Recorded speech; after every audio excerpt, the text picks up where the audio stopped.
दोस्तों, ज्ञान एकेडमी की यूट्यूब चैनल में आप सभी का स्वागत है। आज मैं संस्कृत सेशन का फर्स्ट क्वेश्चन लेकर उपस्थित हुई हूँ।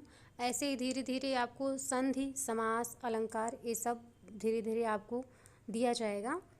तो आइए इस सेशन का फर्स्ट क्वेश्चन आज हम देखते हैं। बाह्य प्रयत्नों की संख्या है। Option A 2, option B 8, option C 11, option D 5। Right answer है ऑप्शन सी 11। अगर पूछता कि अभ्यंतर प्रयत्नों की संख्या कितना है तो आपका 5 होता, लेकिन यहाँ पूछा है कि बाह्य प्रयत्नों की संख्या कितनी होती है तो 11 है। नेक्स्ट क्वेश्चन, अंतस्थ वर्ण हैं। ऑप्शन ए श, श, स, ह। ऑप्शन बी विसर्ग तथा अनुनासिक। ऑप्शन सी यड़, य, व, र, ल।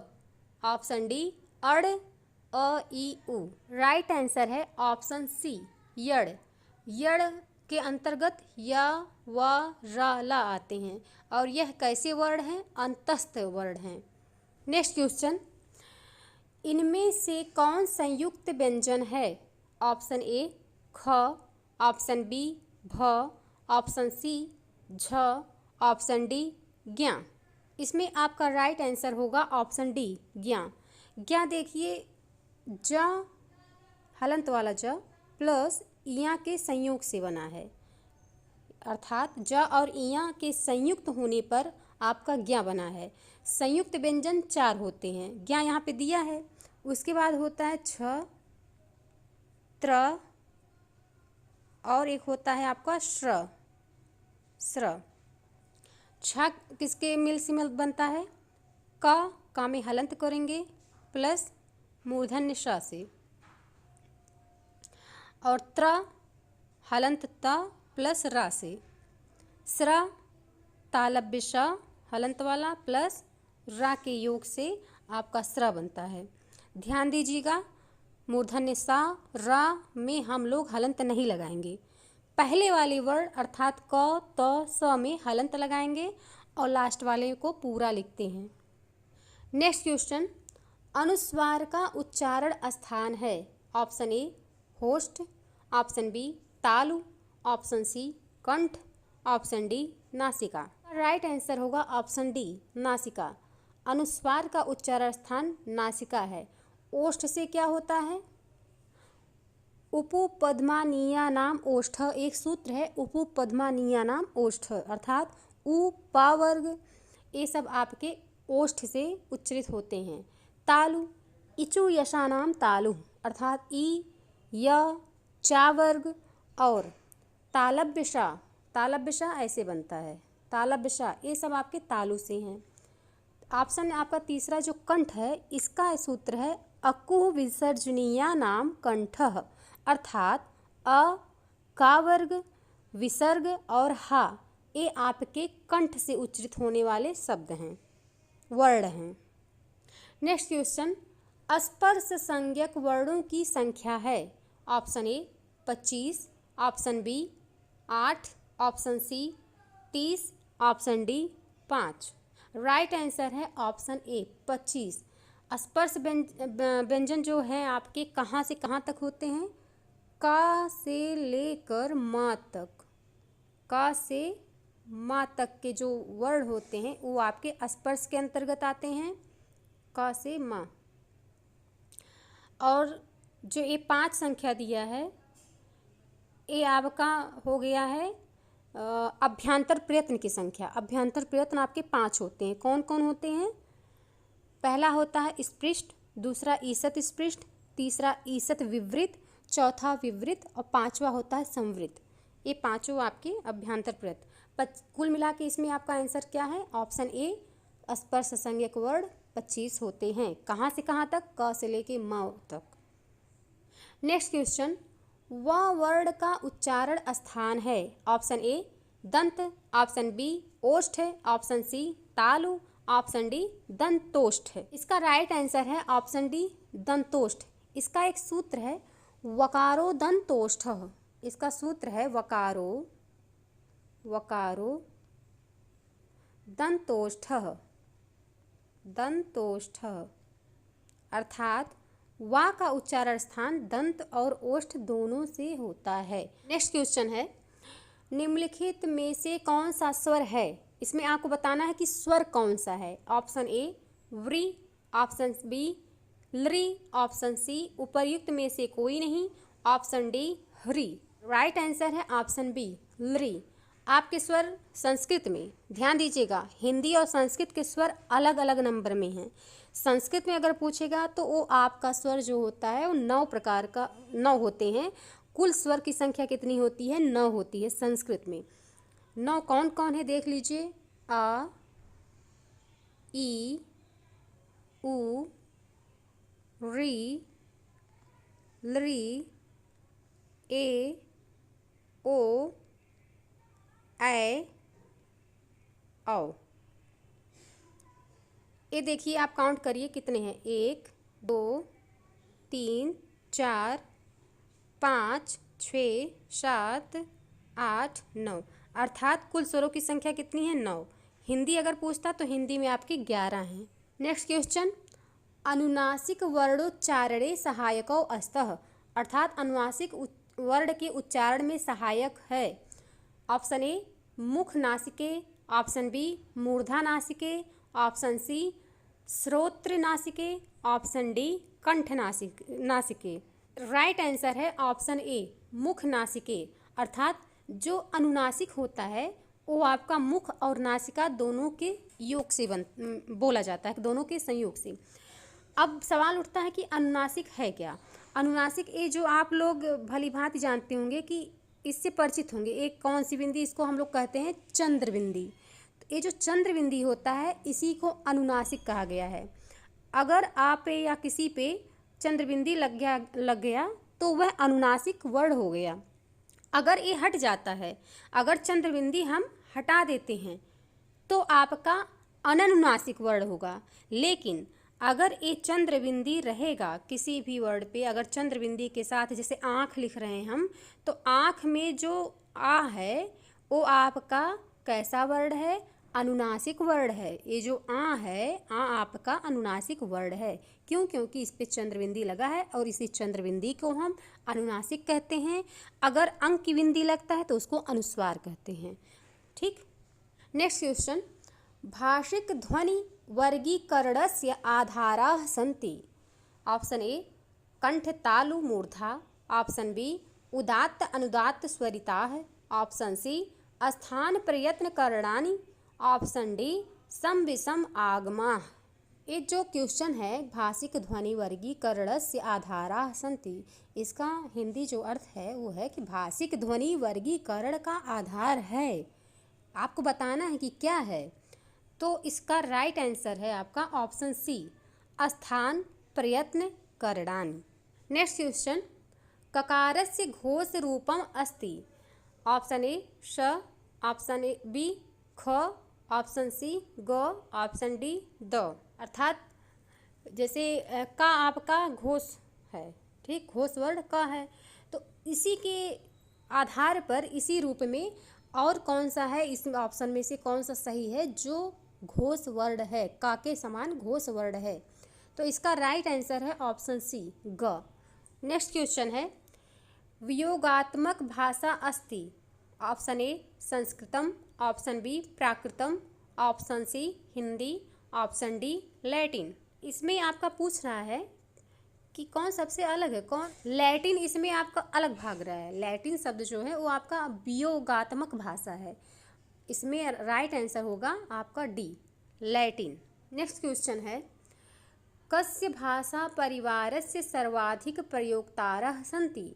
ऑप्शन ए द्रविड़ परिवारस्य, ऑप्शन बी सामी परिवारस्य, ऑप्शन सी भारोपीय परिवारस्य, ऑप्शन डी अमेरिकी परिवारस्य। इसका राइट आंसर है ऑप्शन सी भारोपीय परिवारस्य।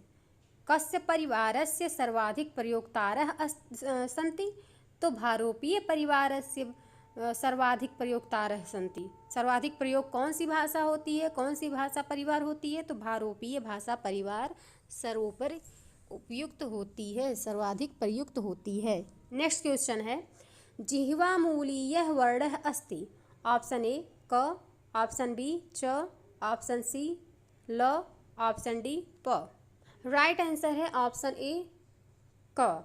इसमें देखिए जो जिह्वा मूली वर्ण होते हैं, सही तो ये है कि आपका अर्ध विसर्ग का अगर है, ये जो सिंबल होता है ना, इसको अर्ध विसर्ग कहा जाता है। ये जो सिंबल है ये अर्ध विसर्ग का सिंबल है। तो अर्ध विसर्ग के साथ क और अर्ध विसर्ग के साथ अगर खा है तो ये आपके जिह्वा मूली वर्ण कहे जाते हैं। इसमें तो क में हलंत करके दिया है। अब और सब ऑप्शन के हिसाब से तो भाई ये सही है, लेकिन अगर पूरा एक्चुअल देखा जाए तो अर्ध विसर्ग के साथ अगर क खा आता है तो ये आपका जिह्वा मूली वर्ण है। एक होता है उपपद्मानीय, उसमें आपका अगर अर्ध विसर्ग के साथ प और अर्ध विसर्ग के साथ फा आता है तो ये आपके उपपद्मानीय हो जाते हैं। उपपद्मानीय वर्ण कहलाते हैं। ठीक है, उपपद्मानीय वर्ण ये कहलाएंगे। और अगर जिह्वा मूली में आए तो देखिए इस अर्ध विसर्ग के साथ का और खा देख के तब लगाइएगा आप लोग आंसर कि जिह्वा मूलीय में अर्ध विसर्ग के साथ का खा, उपपद्मानीय में अर्ध विसर्ग के साथ पाफा। ओके, आपका नेक्स्ट क्वेश्चन है इस समय, विवृत स्वराः सन्ति अर्थात विवृत स्वर हैं। ऑप्शन ए आ, ऑप्शन बी अ ई, ऑप्शन सी ऊरी, ऑप्शन डी लृ उ। इसमें देखिए ऑप्शन ए सही होगा आ। वैसे ये चीज़ तो नहीं होना चाहिए आ जो है ह्रस्व आ इसमें भी दे दिया है तो ह्रस्व आ आपका संवृत हो जाता है। आपने पढ़ा होगा कि विवृत में सभी स्वर आते हैं लेकिन ह्रस्व आ को छोड़कर। तो ह्रस्व आ जो होता है, ह्रस्व आ यानी ये ह्रस्व आ आपका संवृत होता है। संवृत, ध्यान दीजिएगा, ये जो होता है ह्रस्व आ ये आपका संवृत का रूप है। विवृत में आपके सिर्फ यही ह्रस्व आ नहीं आता, बाकी सारे स्वर आ जाते हैं विवृत में। विवृत में आ से लेके आपके ए ऐ ओ औ ये सब आपके आते हैं विवृत में, लेकिन ये ह्रस्व आ संवृत में आता है। इसमें आ भी डाल दिया है। आपका ये ऑप्शन ए सही होगा। ठीक है, नेक्स्ट क्वेश्चन है, ग्रीम नियमानुसारेण पूर्ण जर्मनिक गकारस्य उच्च जर्मन रूपम अस्ति। ऑप्शन ए क, ऑप्शन बी ख, ऑप्शन सी ग, ऑप्शन डी घ। इसका राइट आंसर होगा ऑप्शन ए क। ये गकारस्य का उच्च जर्मन रूपम अस्ति पूछ रहा है तो इसका राइट आंसर ऑप्शन ए क होगा। नेक्स्ट क्वेश्चन आपका है, तकारस्य घोष रूपम अस्ति। ऑप्शन ए ख, ऑप्शन बी ग, option see the, option D प। तकारस्य घोष रूपम अस्ति, तकार का पूछ रहा है तो एक चीज़ आप ध्यान दीजिए, तकार में अर्थात ता वर्ग में क्या आ रहा है, दा आ रहा है। खा तो आ नहीं रहा, खा आपका का वर्ग का पार्ट है, गा भी आपके का वर्ग में आता है, क ख ग, और लेकिन दा जो है ये आपके ता वर्ग में आता है, त थ द, और ये पा जो है वो आपका पा वर्ग में आ रहा है, पहला ही अक्षर है प। तो इस हिसाब से जो क्वेश्चन पूछ रहा है वो आपका आंसर सी सही हो जाएगा कि द, तकारस्य घोष रूपम अस्ति द। नेक्स्ट क्वेश्चन है, भार्गो वाले तालु आदि स्थानों में जो स्वर निचले भाग से बोला जाए, यहाँ भागो वाली होना चाहिए, थोड़ा मिसप्रिंट हुआ है, तो निचले भाग से बोला जाए उसकी संज्ञा है।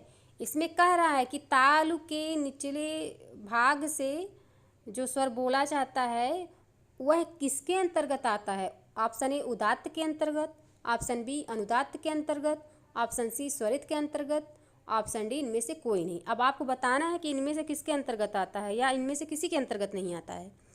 तो देखिए इन निचला भाग बोला है तो आपने पढ़ा होगा उच्चैः उदात्त है।